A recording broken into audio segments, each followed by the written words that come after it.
ነገር አላነሳም በቃ አልፈልግም ብለሽኛል አይደለ? እኔ ሙሉ በሙሉ ትቻለሁ። ስለዚህ እኔና አንቺ የሚያገናኘኝ በአሰሪና በሰራተኝነት መካከል ብቻ ነው፣ ስለሌላ ጉዳይ አያገናኘንም በማለት እንግዲህ ለጽናት ተናግሯል። ጽናትም እጅግ በጣም ደንግጣለች ማለት ነው። ሰላም ጤና ይስጥልኝ የቻናሌ ቤተሰቦቼ፣ በያላችሁበት ሰላማችሁ ይብዛልኝ። ለቤት አዲስ የሆናችሁ የደውል ምልክቱን በመጫን ቤተሰብ ይሁኑ። እንዲሁም ነባር ቤተሰቦቼ አብራችሁኝ ስላላችሁ እጅግ በጣም አመሰግናለሁ። ዛሬ እንግዲህ በክፍል 53 የተለቀቀው ስለ ጽናት ድራማ፣ ያው ጽናት እንግዲህ አሁንም ድርቅናዋን ቀጥላለች ማለት ነው። ራም በባለፈው ባጠፋው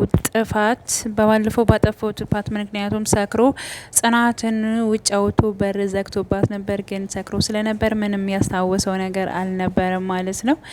እንግዲህ ያው ናሆም መጥቶ እጅግ በጣም ተቆጥቶታል። ለምንድን ነው እንደዚህ የምታደርገው? የሆነ ነገር ብትሆንስ ለምን ደስ ታደርጋለህ? አንተ ለምንድን ነው ኮስተር ማትለው? በቃ እሷ እንድትዋት ፈልጋለች፣ በቃ ተዋት በማለት እንግዲህ በመበሳጨት ያው ኪራን ተናግሮታል ማለት ነው።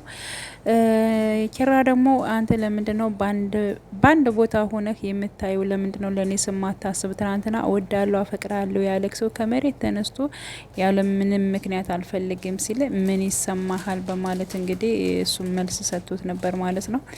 እና ያለው ነገር ምንም እንትን እያለ አይደለም። አሁን ላይ ግን ያው አዲስ ነገሩ ያው ኪራ በመወሰኑ ነው ማለት ነው። ከኔ እንድትርቂ ይፈልጋለሁ ስላለ ያው እሱን ነው ሴትና ኪራ የሚቀራረቡበት አጋጣሚም ተፈጥሯል። እሱም ምንድን ነው እንግዲህ ሀሴት በባለፈው ልቤን ሰብራኛለች ያልካት ሴት ማነች? እባክህን ንገረኝ ኪራ በማለት እንግዲህ ሰሞኑን እኔም ጥሩ ስሜት አልነበርኩም፣ አንተም አልነበርክም፣ ዛሬ ግን እንድትነግረኝ እፈልጋለሁ በማለት ጠይቀው ነበረ።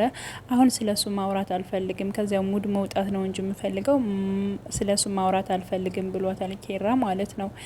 እና ለምንድን ነው እንደዚህ የምትለው በማለት እንግዲህ ያው ዘርዘር በሚሉ ሀሳቦች እየሰጠች ስታወረው ነበር። በቃ እንደዚያ ብለሽ የምታስብልኝ ከሆነ እስኪ ከጎኔ ሁኚ፣ በአሁኑ ሰዓት እንደዚህ የሚያዳምጠኝ ሰው እንኳን አጠገቤ መሆኑ እጅግ በጣም ደስ ይላል በማለት እንግዲህ አመስግኗታል ማለት ነው። አይ አሁን አታመስግነኝ፣ ገና ብዙ ሰዓት ብዙ ጊዜ እንድትወጣ ለማድረግ እታገላለሁኝ፣ አብሬሃለሁኝ በማለት እንግዲህ አብሮነቷን ገልጻለች ማለት ነው። ስለዚህ አብረው ከሆኑና ጊዜያትን የሚያሳልፉ ከሆኑ እጅግ በጣም እንግዲህ ጽናትም አሁን ላይ ያው ኪራ እንደዚህ በጣም እንትን እንዳለው እንደለመናት አሁን ደግሞ እሷ ወደሱ ትለምናለች ብዬ ነው ማስበው ማለት ነው። ምክንያቱም እውነት አብሯት የሚሆን ከሆነ ደግሞ እሷ ትቀናለች ብዬ አስባለሁ ማለት ነው። ስለዚህ እንደገና ደግሞ ያው የኪራ እንትን ይገጥማታል ማለት ነው ጽናት ላይ። ለማንኛውም ውድ ቤተሰቦች ያው በክፍል 54 ሁላችንም በጉጉት እንጠብቃለን። ምንም የተለየ ነገር የለውም። በነገራችን ላይ ያው ኪራ ብቻ ነው የተለየ ነገር ሀሳብ ያመጣው ዛሬ።